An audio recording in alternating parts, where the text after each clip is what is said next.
Hello, everybody. My name is Vana Kirillă. I am the founder and the coordinator of Herculane Project.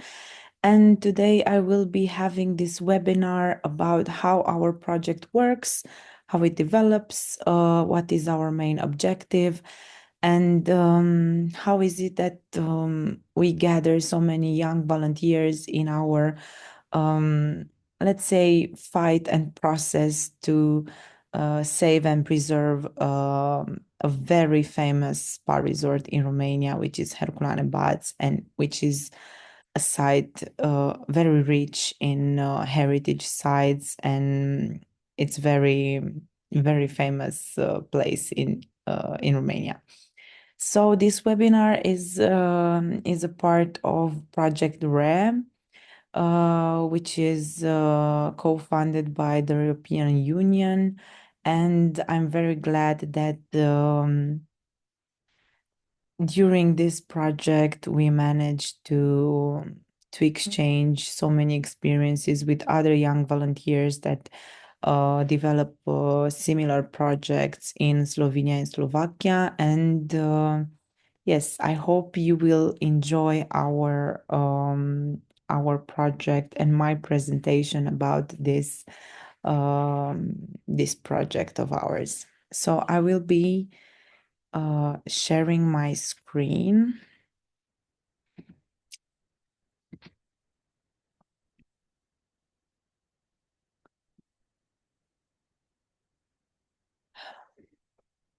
So my presentation today and this webinar is about, as I said, our project, which is Herculane Project, and it's about the past, the present, and also the future of Herculane Baths, Romania. As I said in the beginning, I'm Juana. I'm the mother of Herculane Project.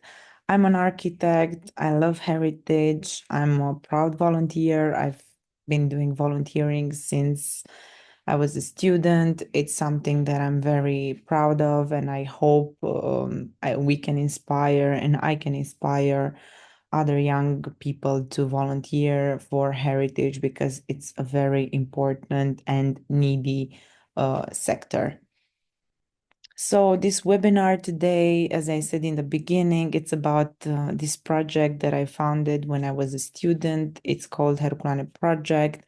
And this project, it's all about Herculane Baths, which is one of the most famous spa resorts in Romania, but also in Europe. Herculane Baths has this interesting development. It has gone through different stages of progress and of regress, but somehow has always found the opportunity to reinvent itself.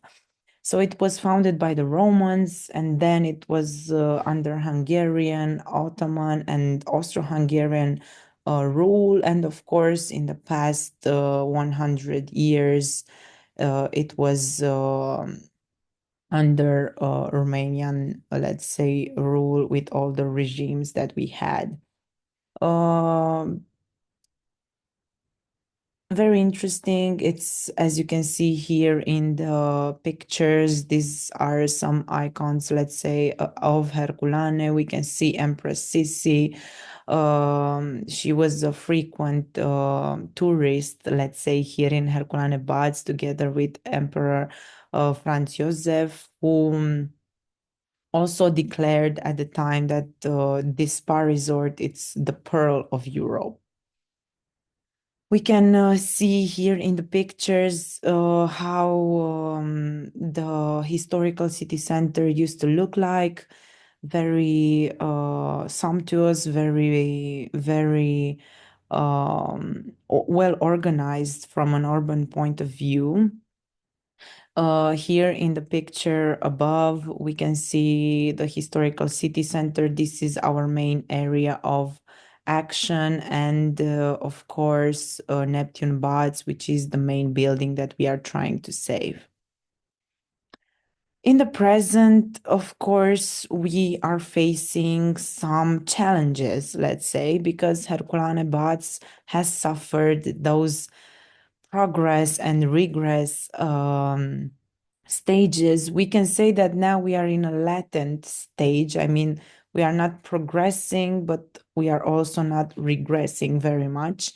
But it's very important in order for you to understand what we are doing here, to understand also the roots of the challenges that we are facing as a young NGO.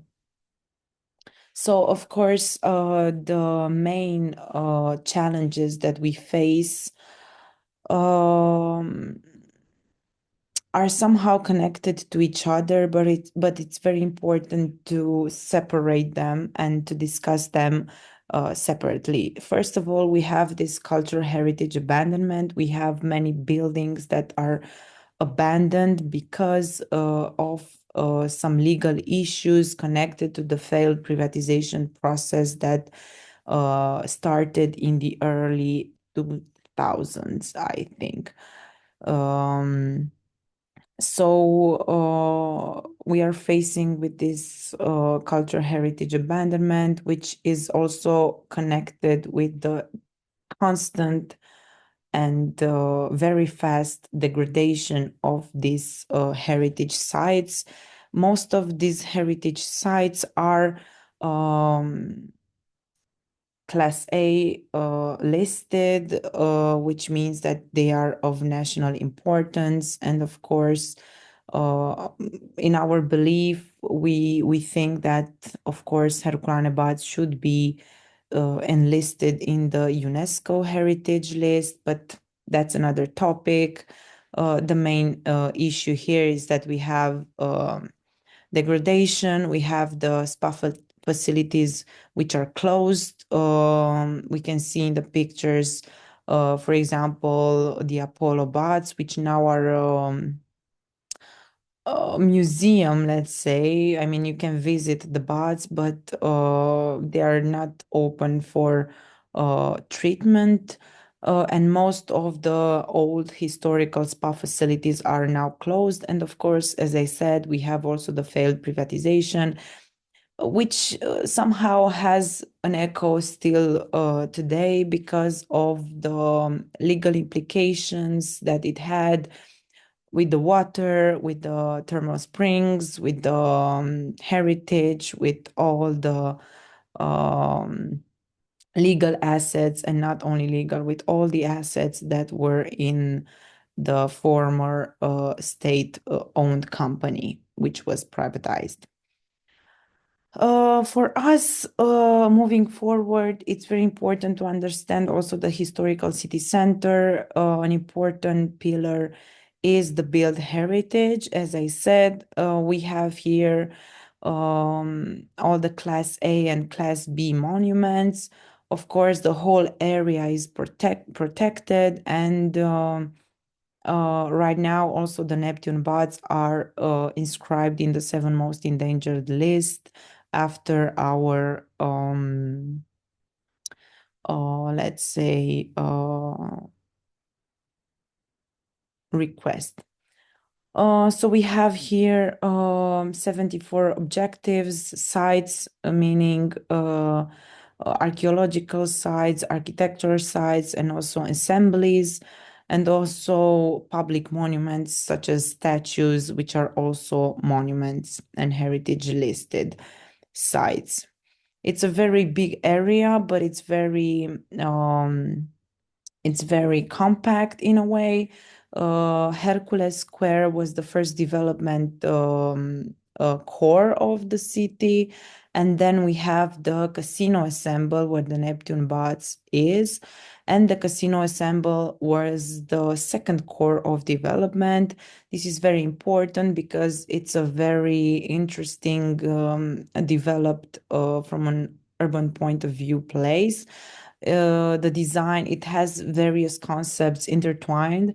We have a circular concept, which is called Salutia Laetitia in Latin, and this Salutia Laetitia means health and happiness. So we have this, the hotels, the casino, and the baths. So you have this concept where you would go for treatment, you would sleep, you would rest your body, and then in the evening you would relax or feel good in the casino. And moving forward, yes,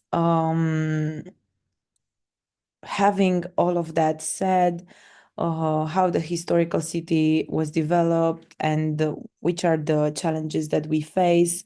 Of course, the question remains, what do we do now?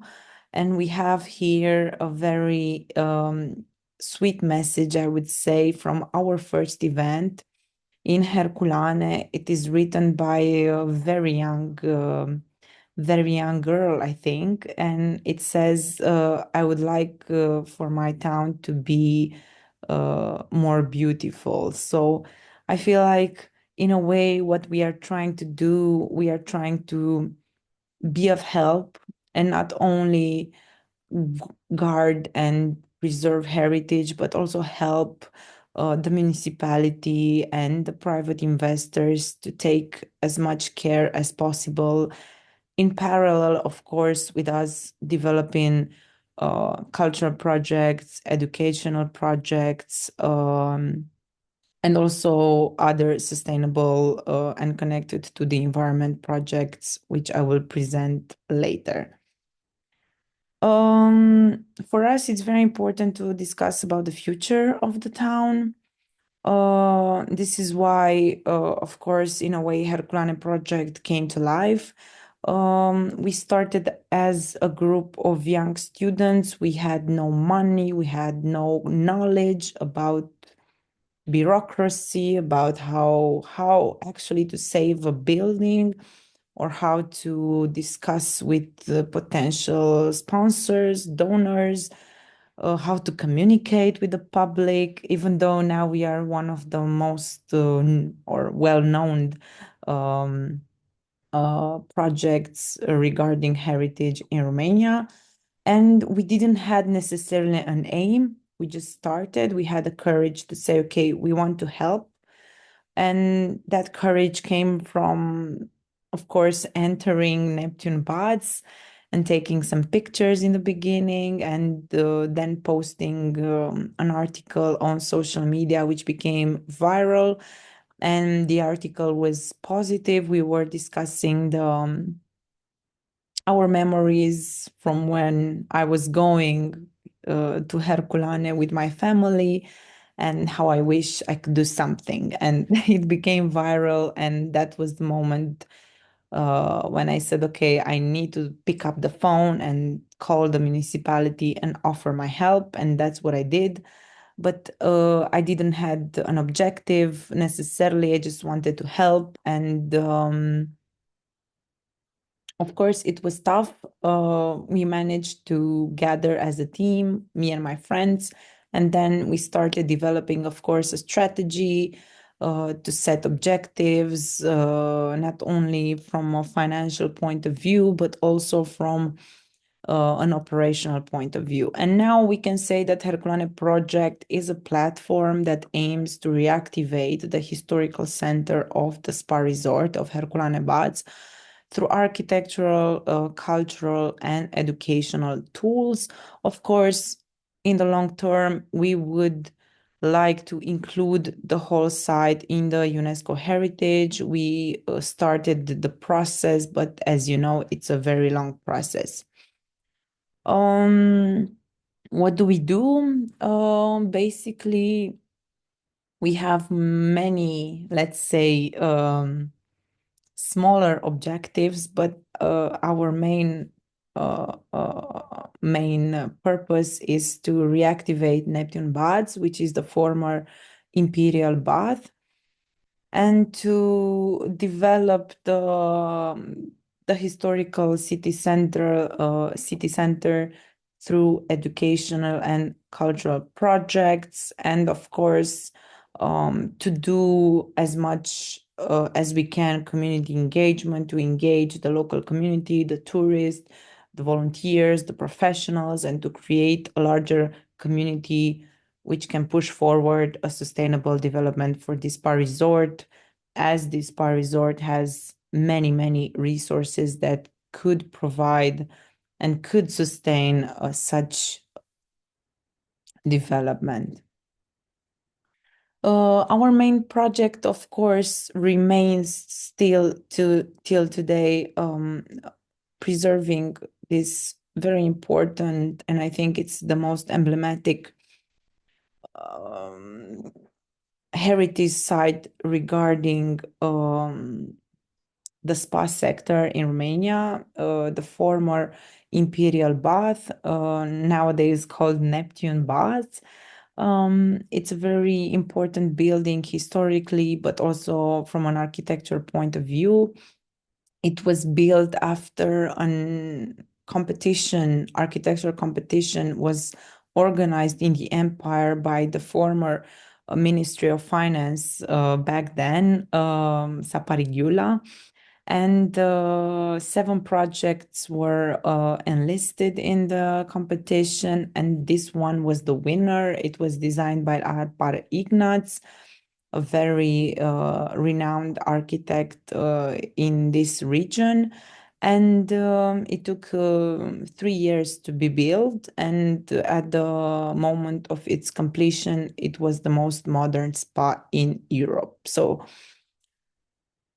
besides the cultural and, of course, historical value, the fact that it was provided with equipment to pump the thermal water, to filter the thermal water, the way it was built, how fast it was built, of course, this provides even more value. And it's a value that crosses the border of Romania, of course. That's why we think it has the whole site universal value. This is how we founded. I mean, yes, this is how we found the building.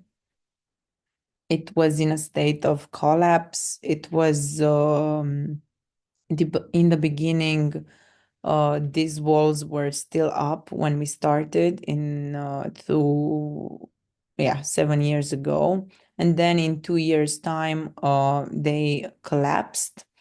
Even though we had the technical project done by then, unfortunately, we didn't have the permit to intervene because the municipality didn't approve of that.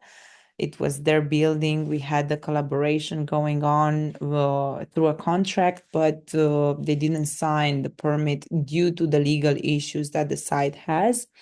Unfortunately, this is something I forgot to mention. This site has many legal issues, and I think the most important thing about those legal issues regarding the property is that it prevents us from accessing any public funds, like governmental or European funds. So everything that we have to do here, it's based on donations and on sponsorships. So as you can see, a lot of damage, degradations, walls collapsing, roofs collapsing. It was a tough situation. But then in 2 years' time, we managed to not only do a technical project for emergency intervention, which was approved by all the authorities that were supposed to give us the permit, but we also managed to do a very successful campaign, and thousands of people from Romania gave money, €1, €2, €10.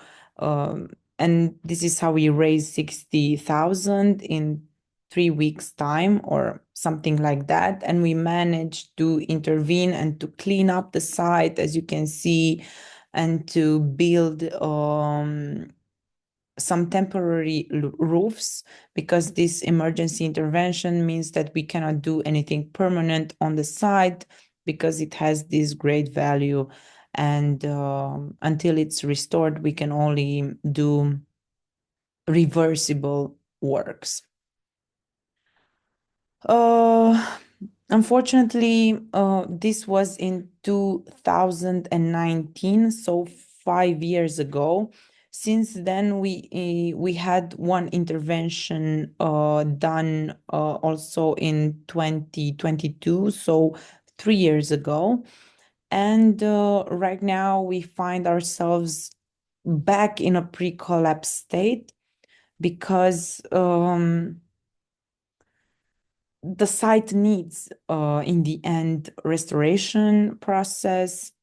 We don't have necessarily not the capacity, but we don't have the legal means to do that due to the legal issues of the property, and we cannot access funding to do so. It's a very complicated situation. We have a solution. I mean, we have more than a solution, but it is not in our place as an NGO to do to act on it, but it's the legal, let's say, authority of the municipality to do so. So if the municipality decides, yes, let's clean up legally the site, it can be done, of course, with the help and support of the government. But this is how fast a building degrades. Unfortunately, it's not something that uh, we can control.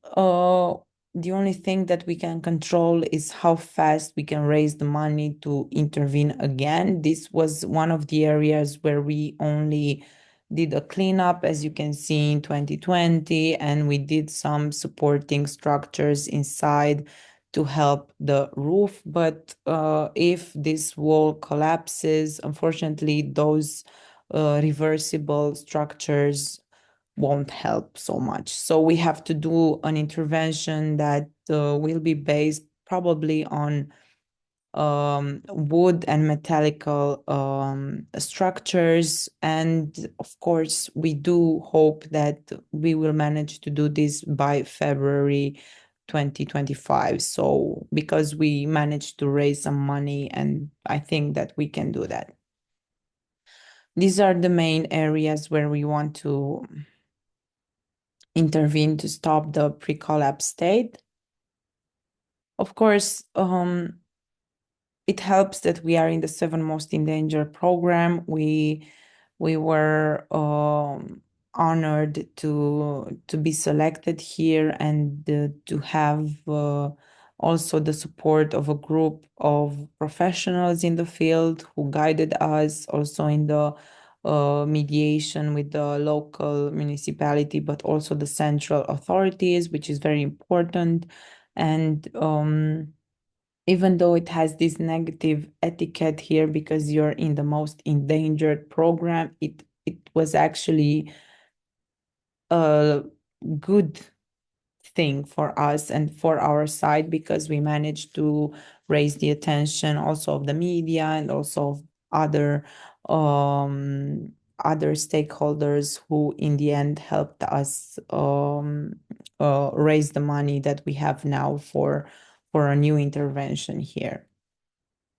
Of course, in the future, it won't look like this, but we would like for the building to be a spa and a medical center.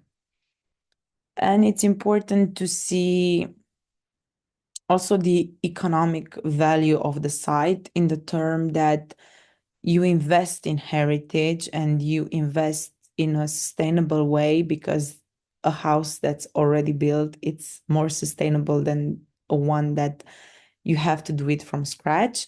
But also being in a touristic place, being in a place that still brings a lot of nostalgia in a way, but it also brings the experience of being in an imperial or former imperial spa resort with all the resources from the mountains, the air, the thermal springs, everything that's going on, the cultural value. And it's a mixture that is so interesting that if you invest here as an entrepreneur for sure you will, in a few years' time, of course, you would receive back your, let's say, investment. 9 million in revenues would be the total sum if yearly, if the building were to be operated as a spa and medical center uh, at its full capacity all seasons. So not only during the summer, but all seasons. And it's important to know these numbers because it also creates prospects in terms of employment, in terms of research in the medical field, in terms of how we can combine the spa and the well-being concepts with the medical ones, what's new, what can we do with the sulfurous and saline water, and how we can try to experience this saluti e laetitia concept that I was talking about in the beginning, um, in a contemporary way. So regarding the community engagement, of course, in 2022, we managed to reach over 10,000 people and online over 2.5 million people. We do a lot of work in terms of how we communicate with our public, how we engage our public, how we engage young volunteers, and how, of course, we engage with um, the ones who are wiser than us, the professionals, the authorities. For us, it's a lot of mediation and it's a lot of work, but in the end, it works. And it's very good to have by your side a large group of people who can not only offer professional support, but can vouch for your project, vouch for your objectives, and vouch for your credibility, because it's very hard in the heritage sector to build a project that, we are 7 years old now.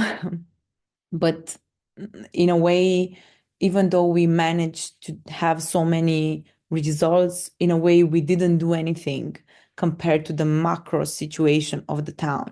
So it's very hard sometimes to maintain the support of the people. That's why it's important to have by your side professionals and people who can vouch for you, to say, okay, these young people need more time, they need more support to get the money, to get, I don't know, other resources that we need. So I think it's very important for other uh, people who are working in this sector to never give up on communicating everything and to be as transparent as possible and to actually have the courage to ask for help, because this community engagement, without us going, okay, we need help, this is how you can this is how you can get involved. And if you get involved like this is the good results that you will have personally. And also, this is the results that we will have together as a community. So I think people, once they understand this, they get involved, and it's very important to keep them engaged.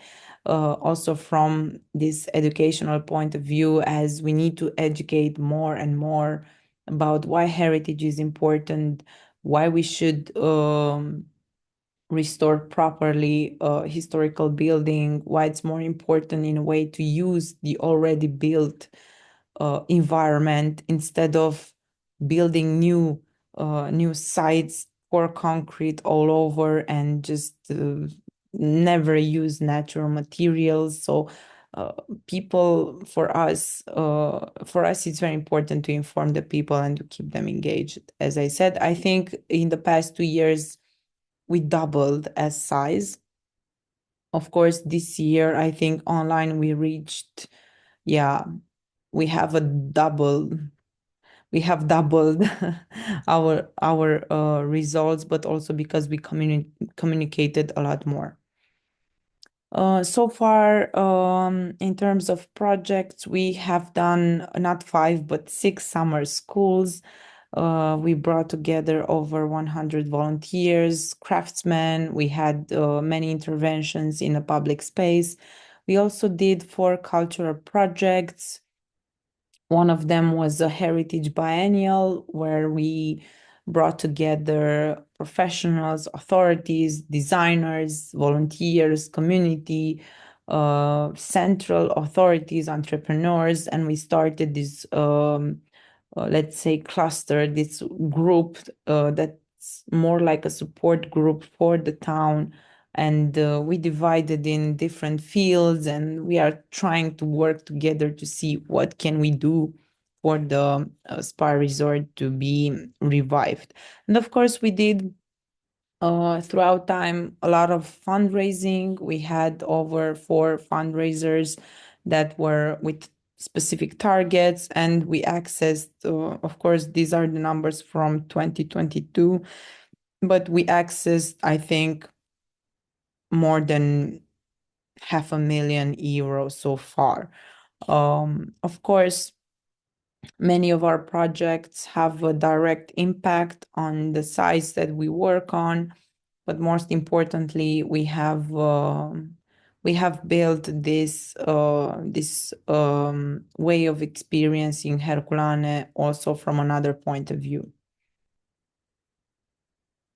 Here you can see the first five interventions that we did in our summer schools. Of course, we started very small, and now as we get bigger as a team and as a project, our objectives also get in a way bigger, and we have to scale everything up.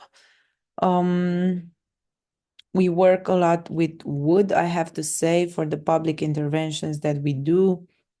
For us, it's very important to be as sustainable as possible and to also bring the young volunteers on in a new way of working with materials and to feel the material, to understand how it works, why it works like this. And in this case, it was the first stage of reactivating an old promenade, which was the Sisi's Promenade, which we are finishing next year in March. And it's a total surprise how it looks. And we also did a landscape project. So it's it's a very big project, which I hope I will present in a future webinar. Of course, this was the site. It doesn't look like this anymore, but these are the interventions that we did, and how it looked last year. It doesn't look like this any longer. How we use the spaces that we build. And for us, of course, future equals cooperation. And I think it's very important to try to bring as many stakeholders at the table and to try to see how we can build together a future that's not only sustainable, but it's inclusive, and it's a future that doesn't ignore cultural heritage the way that, other, let's say, visions did before. So for us, this is how the future looks like, and this is how we proceed in our projects. For us, it's very important to have as many partners, involved partners, of course, in the project. And it's very important to have also as many people who can enrich the vision that we have. So if you want to help, we will never say no to your help. We will try to find the best way where you can get involved and where you can actually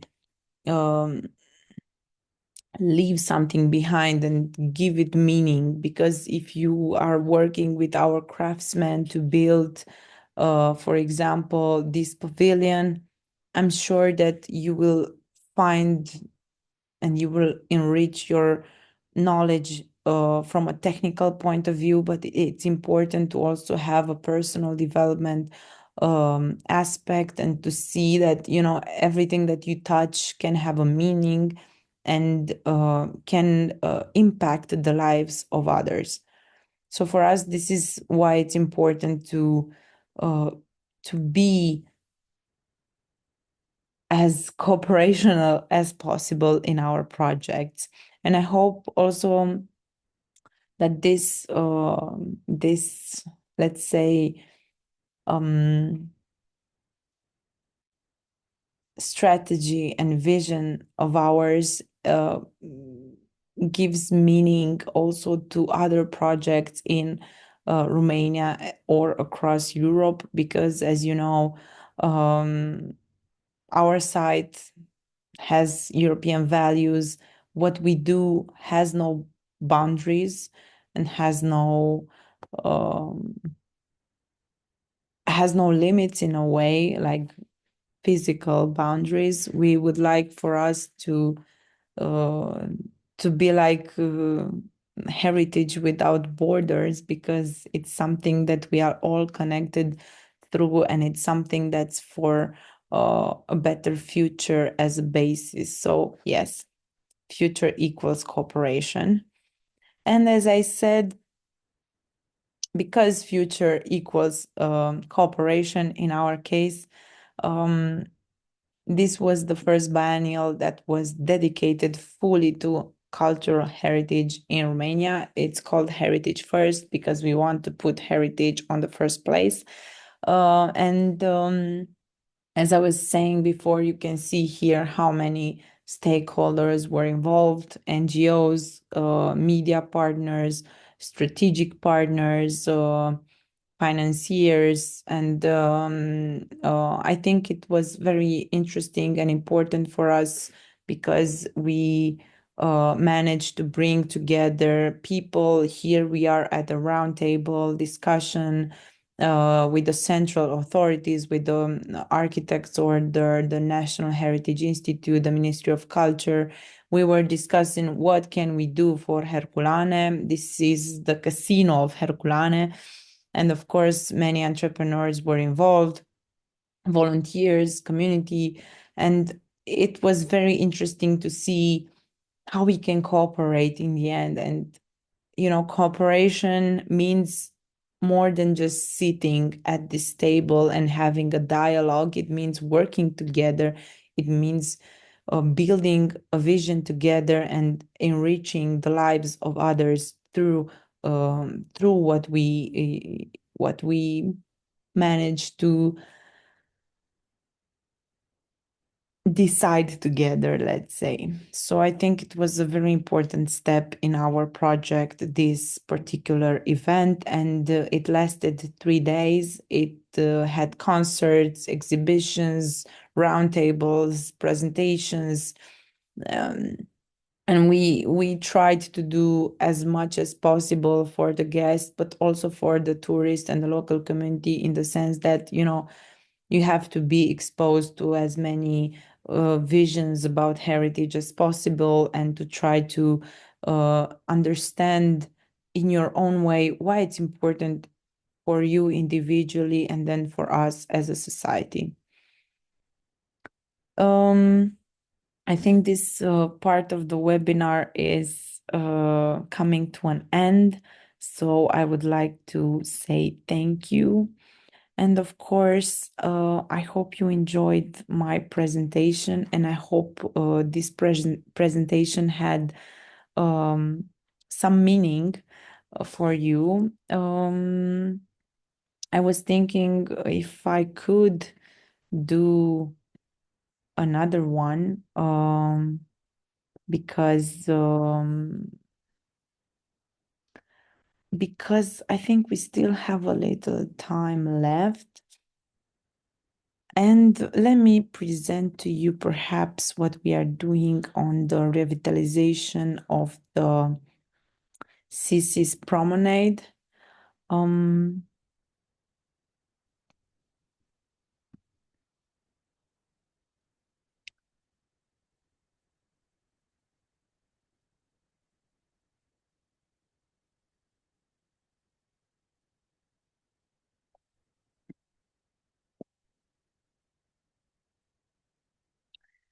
just a minute. Let me see if I can share the screen again. So because I was saying that we do a lot of public space interventions, this is one of the interventions that we started almost 5 years ago in 2019. We started with a small pavilion, but we had, let's say, a strategy that was divided in several spaces. And of course, the aim is to reactivate a place that's very important for the community and to transform it into a green culture and biodiverse artery of Herculane. In this area, not only that historically was the Sissy's promenade, but it's also a place that it's rich in thermal springs. You can see here in the picture the thermal springs with people bathing. So for us, it was very important to build new infrastructure in a sustainable way for the people to enjoy access to the thermal water, but also to the river, and to use the river as a front and not as a back as it usually is.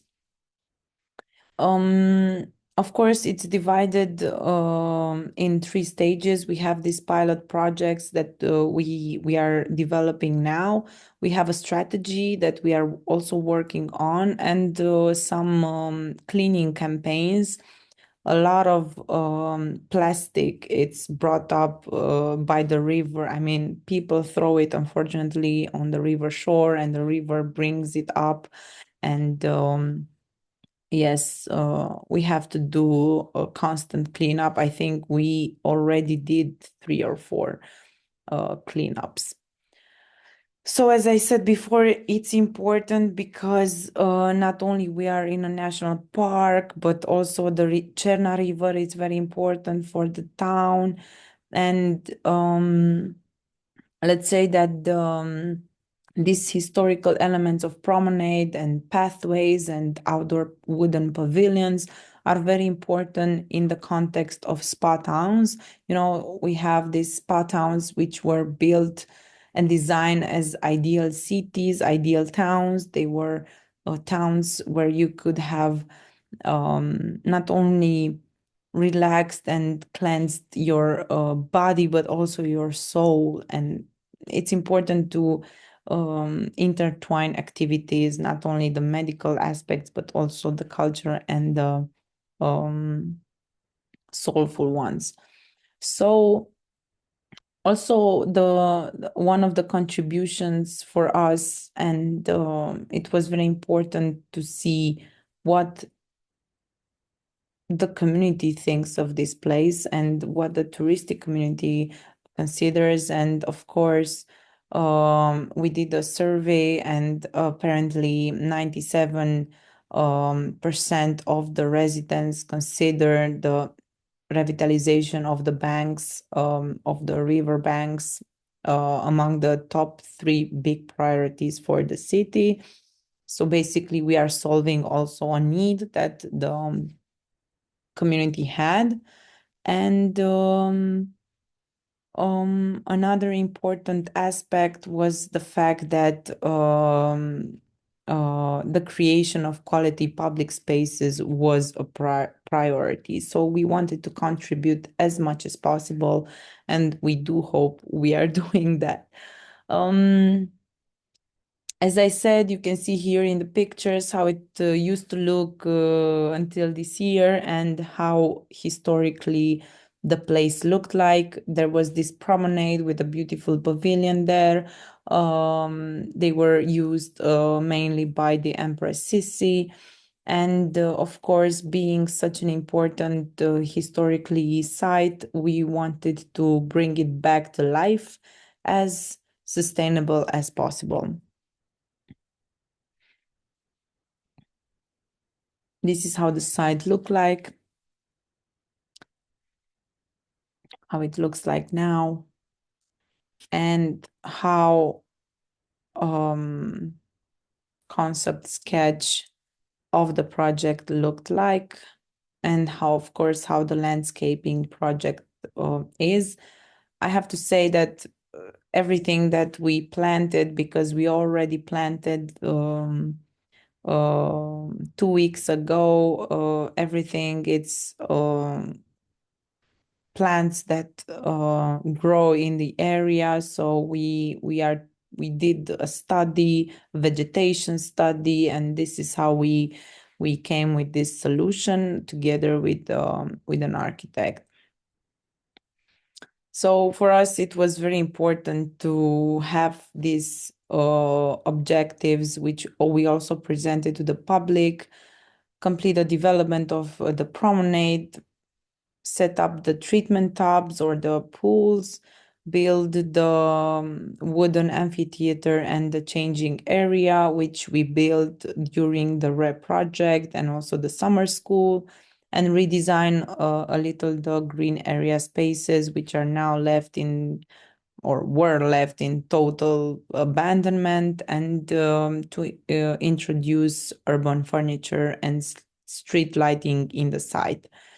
So, of course, for us, what's important is that we already started. You could see how it used to look like, what we did so far, which I also presented, how we intervened this year. And of course, I think this is all I can share right now.